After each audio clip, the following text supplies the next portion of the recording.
Welcome back to a brand new video. So in this video, of course, I'll be showing you guys um, this two-step strategy. All right, let's get started. Number one,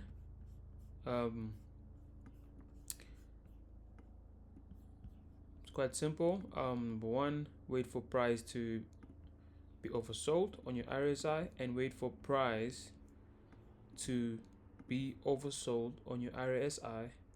Heikin Ashi candlestick indicators. And then thirdly, you need to wait for price to start turning green. As you can see, price is turning green, giving an indication to buy. And then lastly, we need to get a crossover on our RSI. That's a good buy over there. Stop loss right here. And take profit here. That's a good 1 to 2. Let's keep going. I'll show you guys some more examples.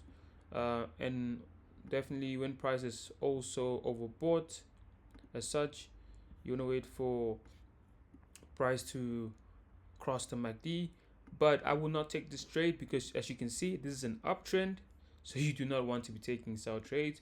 Right now we're only looking for buy trades. That was a nice opportunity to buy there. You can see price started turning green after our crossover. That was a nice buy. This is the Heikin Ashi plus our RSI confluence. Try it out and let me know in the comment sections.